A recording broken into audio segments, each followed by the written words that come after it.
The views and opinions expressed on any program are those of the producers and/or the persons appearing on the program and do not necessarily reflect the views and opinions of FRC Media, Bristol Community College, or the City of Fall River.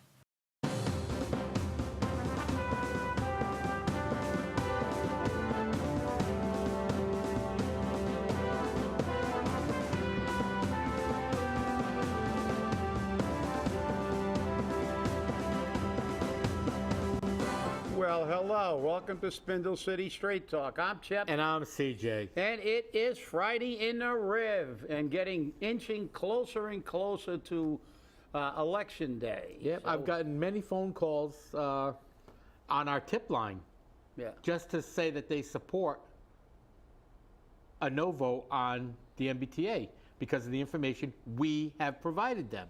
Yeah. So that tells you that we're very informative. But before we get into the show, for our viewers, Alfred Lima passed away after a long illness. He was 80 years old, and I didn't realize how active he was in the community. I read his story that the Herald News did on him. Dan Medeiros did it on him, and I mean it's got to be about 3 pages long, and it's amazing. He was an urban planner. Did you know that? No. He was and he was a junior planner for Fall River at one time.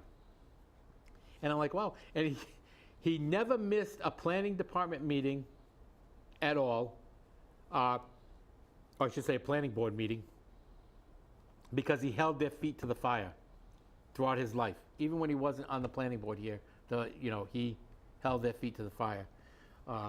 He was now here's something that he takes as a credit.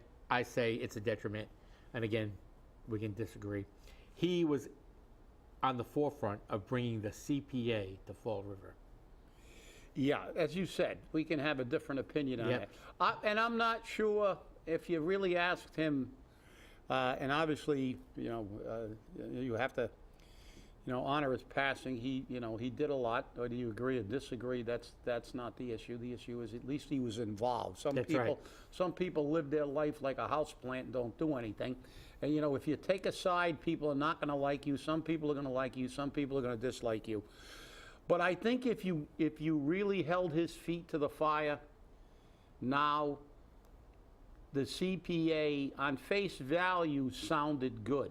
But the way it was utilized, and it has been utilized in Fall River, it's been an unmitigated disaster. Exactly. And that's my opinion. That's my opinion as well. He may have still disagreed with us, but I don't think so. Because if he was holding the planning board to his feet to the fire, I'm sure he was not happy with the way some of those funds were misappropriated and mishandled, not in the spirit of what they sold that on.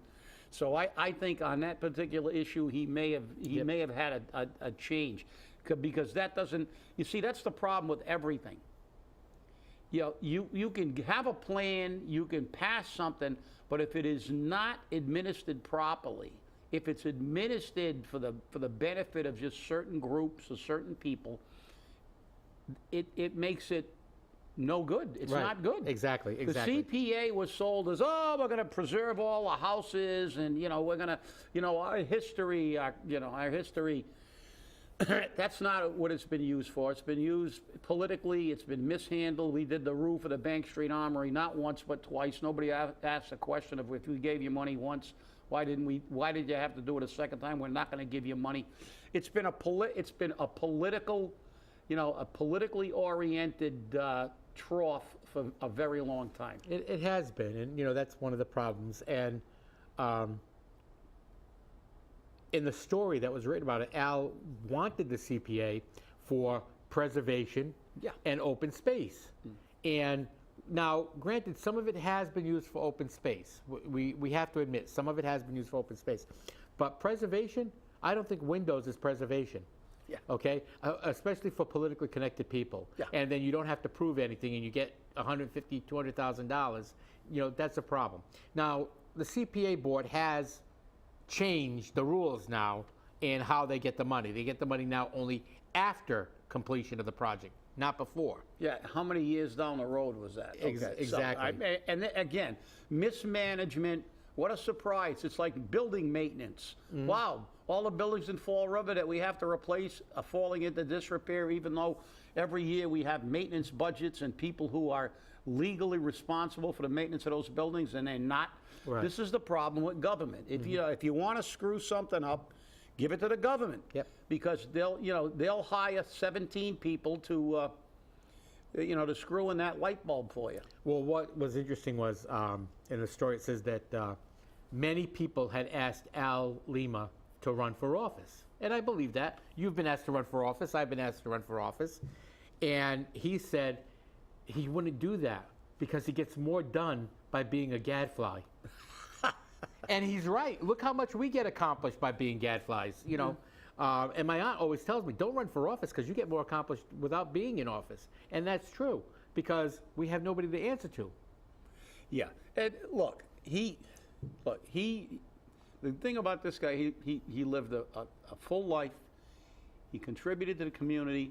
Whether you agree or disagree, people who really have the interest of the community at heart, you can disagree without being disagreeable if they have the interest of the people at heart. This is where the problems I have with people who have no interest in the average person in Fall River. And he was not one of them. Al was not one of them. Al Lima definitely wasn't one of them. And his wake will be next Thursday, at the Hathaway Funeral Home from 4 to 7 p.m.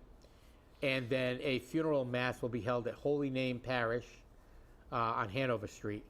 The Hathaway Funeral Home is up on Robeson Street at 1813 Robeson Street, so it's way up there next to the cemetery. So if you're interested in going, because a lot of people will be there, I'm sure. Many politicians, because they got to show up. Oh, yeah. Well, they're great. If there's a camera, they're there. They're there. Exactly. But that's not what wakes are for. Wakes aren't for the dead. They're for the living.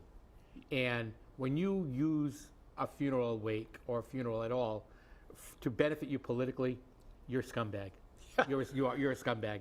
There's nothing else I can say. We agree. We agree on that point. Yep. Look, the reality is, the city lost someone who really, really was involved in it, and he cared about it, and that's what really counts. So. And he has a claim. He has a memorial that will live in Fall River for many, many years. The Alfred J. Lima Quikasham River Rail Trail. Yep. He fought for that. Yeah. And that puts, as the Herald News put it, that puts a ribbon of open space through the city. And that's now they're going to try to get it out to Westport. So it's going to be interesting to see how this pans out. But as you said, look, CJ, we our condolences to his family. Yes, definitely. And obviously. And, but, you talked about, he did a lot of things, but people, people who were involved and really care about the city do a lot of things that people don't know about because, we don't go blabbing everything. Exactly. Everything you do and I do. They see us here in this little compartment. But how many people know that I was on a Salvation Advisory Board for years? Right. I used to deliver turkeys at Thanksgiving to families that could not afford meals. And I actually took my son when he was a very young boy to help me deliver these things. And I was on a whole bunch of other boards that people don't know about. Right. All non-paying boards, by the way. Exactly. I was doing it because I was invested in the community, as you were. But I took him there to show him the other side of Fall River. That's right. He was fortunate enough to grow up in a household where I had a job, and I wasn't rich, but I wasn't. I did all right. And I wanted to show him that there were people that are really struggling just to get food. Right. And it had an impact on him. But, I mean, that's the thing. People, they see us, and I don't care. There are people who only know me from the gym, people that only know me from this show, but, most people, except politicians, they're not multifaceted. They have one facet. And that's it. I want to get reelected, and I'm a narcissist that can only talk, about what I'm going to do and what I'm going to promise. And what I never do. And what I never do, exactly. So, rest in peace, Al. You were a credit. you were a credit to the community. Yeah, definitely a credit to the community. And, you know, he was someone that did a lot of things. Yeah. The Herald News touched on many of them, but some that I didn't even know. I didn't know that he was a city planner for Marlborough, for Concord. And I guess the current city planner in Marlborough said that things that Al did 15 years ago are coming to fruition today. So sometimes things don't happen overnight. So Al's work may be coming up for the next 10, 15 years, for all we know. We need leadership to do that, and we're sorely lacking in that regard right now. Exactly. But while we're on it, the media, as you said, it's getting hot and heavy. You see it on the ads are getting vicious now because it's getting closer, and the misrepresentation of ads. So we get back to our premise we told you on our first show: follow the money and do your homework, research. I mean, some of these ads are they're just bizarre. They're so unfounded in any fact. They're actually flat out lying about things, and that's the problem with the mainstream media. And the problem is that people have no idea the power of that misinformation media. It was funny. I was watching a show, and last night that I had taped, I think from the previous night. But they were talking about media, and they brought up remember Rwanda? Yes.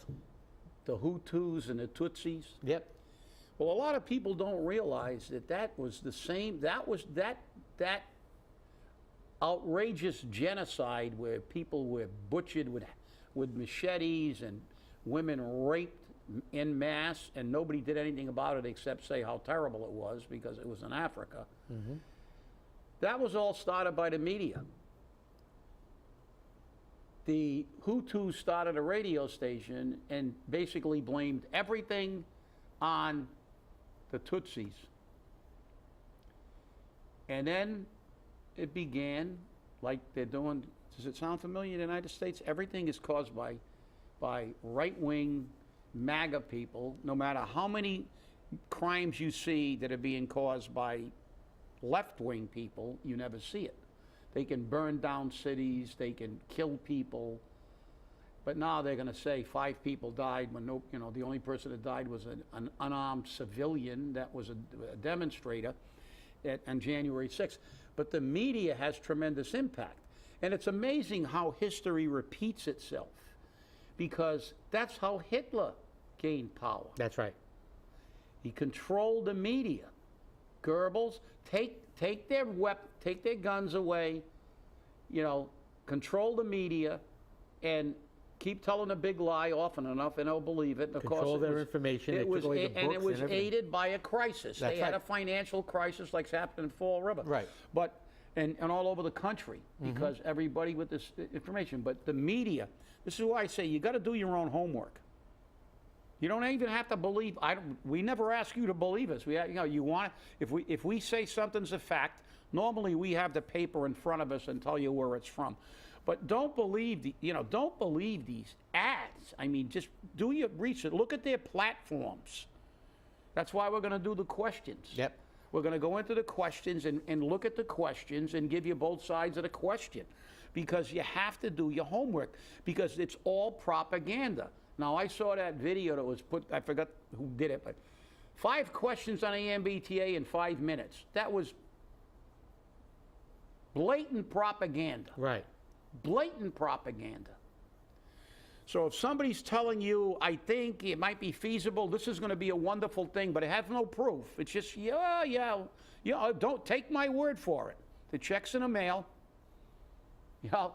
It's an opinion. It's going to be great. That's not fact. When somebody reads a law and tells you this is a law, that's fact. Correct. If somebody tells you something like, well, the rents in Fall River are already being adversely impacted by all this market rate housing, it's a fact, because CJ did the numbers. We know what the rents used to be in Fall River. That's right. They're in the United States Census Bureau. That's I think it was $785. Exactly, and we've doubled that now. Now it's double. So when somebody says this glut of market rate housing is killing the city and driving it up, and the T's only going to exacerbate the issue, they're telling the truth. And Paul is saying that it's a good thing. Market rate housing is a not good only are they thing. saying it good, didn't you and I have a conversation the other day, and you reminded me that runaway Rumsey was go there saying they were going to try to get renege on an agreement they made about Yes. Watuppa Heights? Yes, in a city because council meeting. Watuppa Heights was supposed to be affordable housing. Correct. 150 units, I believe. Yeah, I forgot the number of Yeah. units, but I remember actually we picketed. Yeah. We picketed with, I picketed with, and where they are now, and it's, to me, it's outrageous. Coalition for Social The Justice. Coalition of Social Justice. Yep. They had a big demonstration down at Government Center. I was part of that demonstration.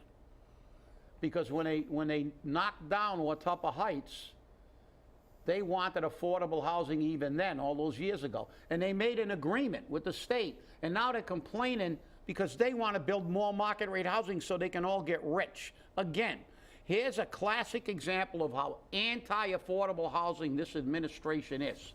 Which means he's anti-people. That's right, anti-average Fall River. That's right.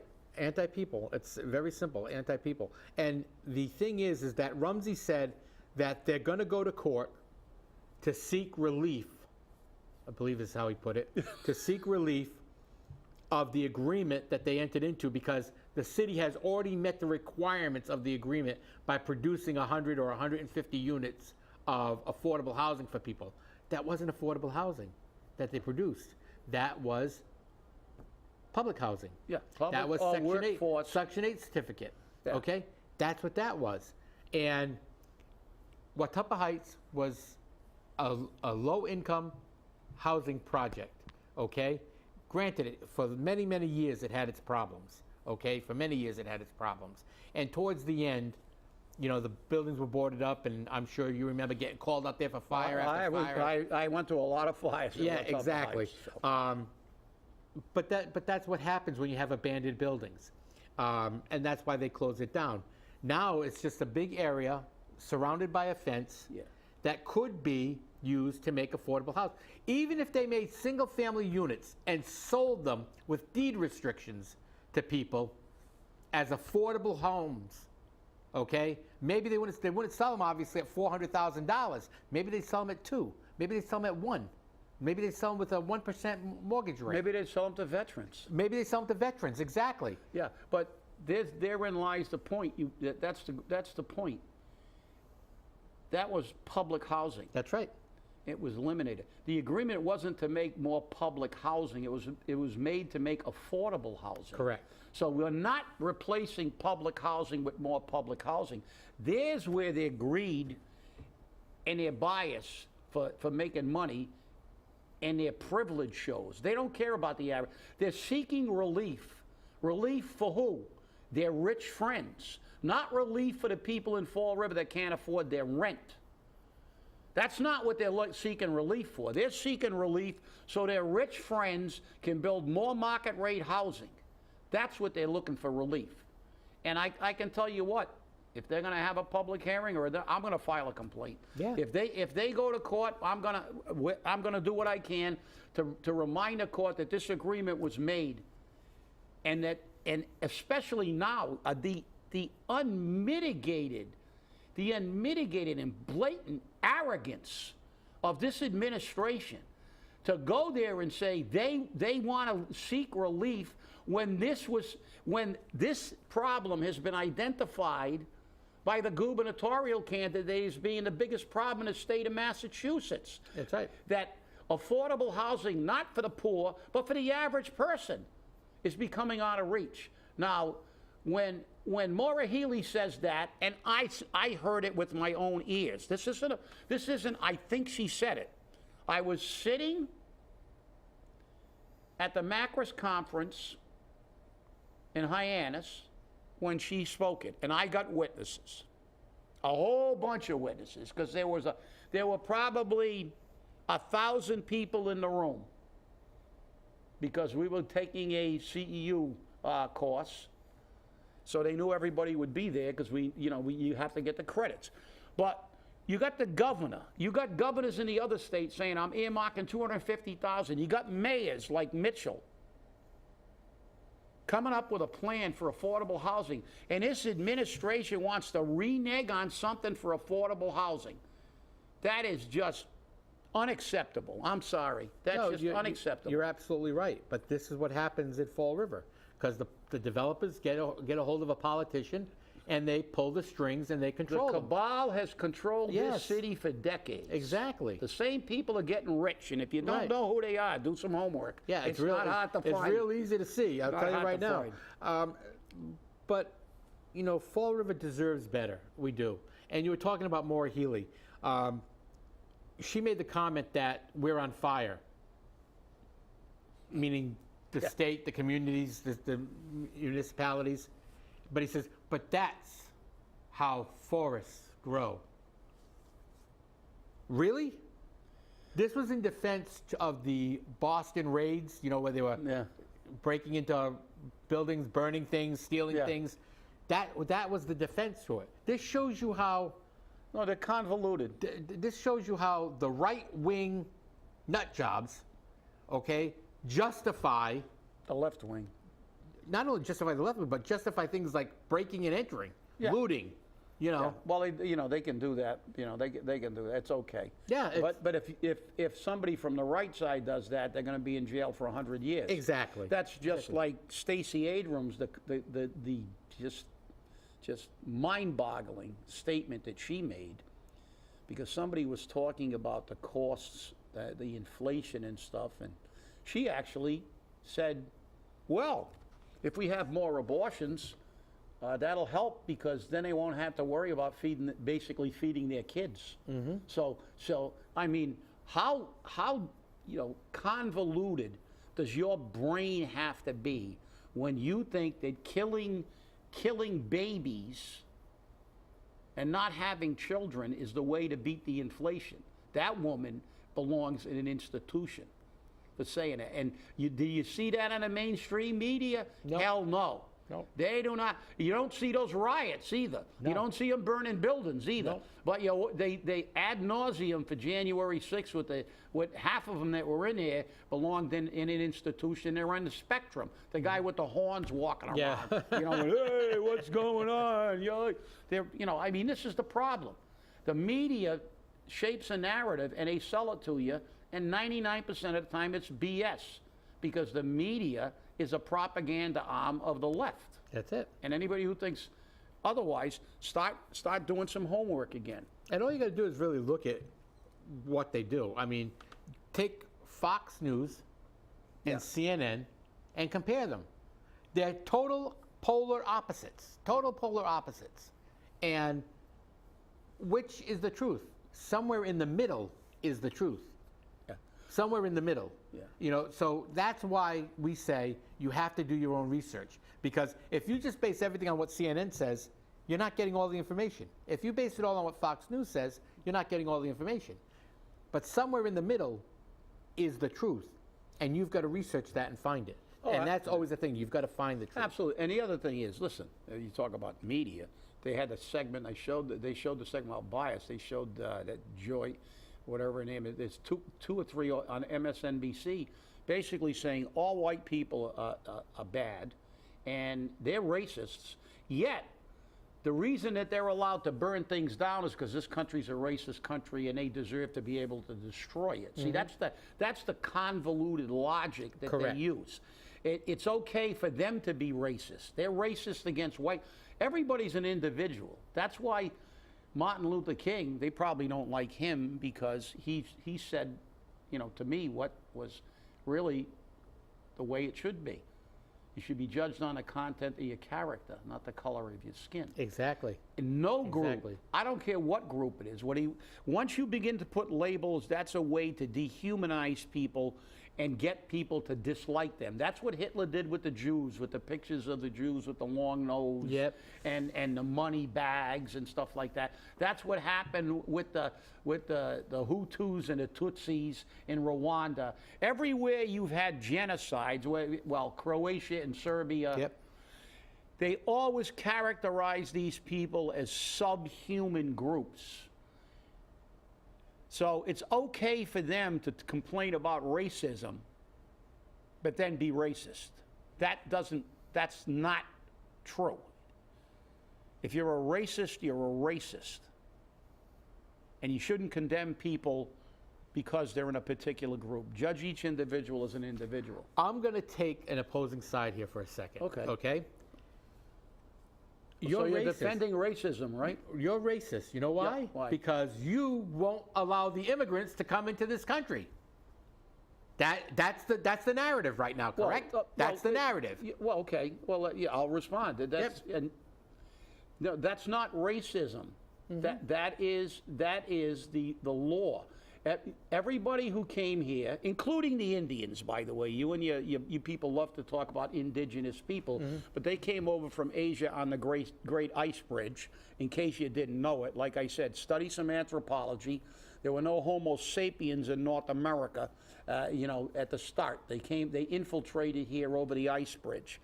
Okay, so, but everybody that came here had to come here by law. Everybody's parents, grandparents, great-grandparents, Mayflower, well, there's no Ellis Island then, nope. But they came here. But then we had Ellis Island, legal immigration. These people are violating the law. They're not, that's like saying it's okay, and that's what they're saying, it's okay for murderers, rapists, human traffickers to come across the border, because that's what's coming across. Exactly. There's no vetting. So, that again, that's their blanket. When a person doesn't have an argument to counteract your argument, they stick a label on you. Exactly. You're a racist. Right. So anybody who disagrees with them is a racist. Mm-hmm.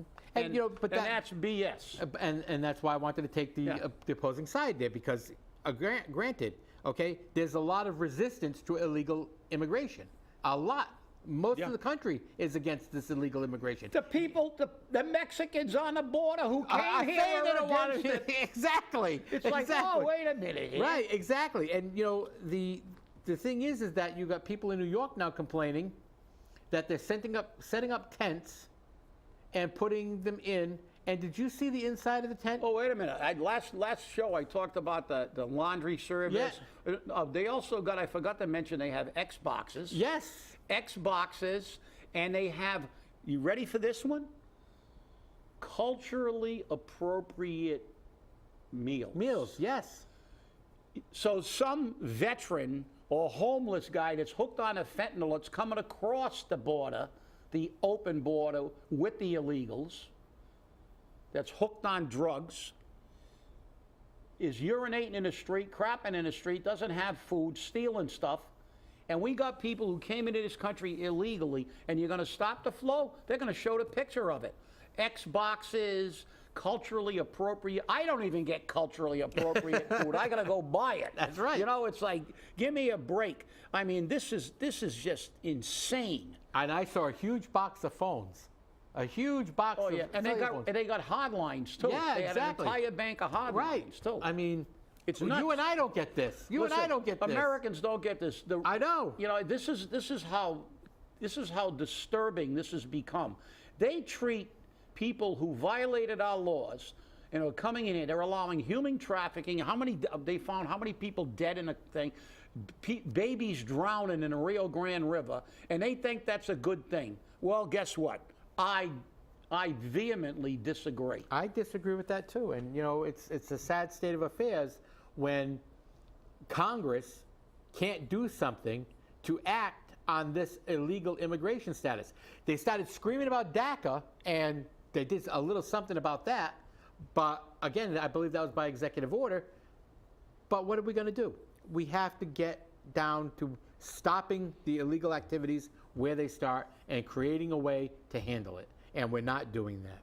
Well, I want to thank you all for watching. I want you to have a great weekend. And remember, stay safe, stay angry, and hold your politicians accountable. Thanks for letting us into your home. Have a great weekend.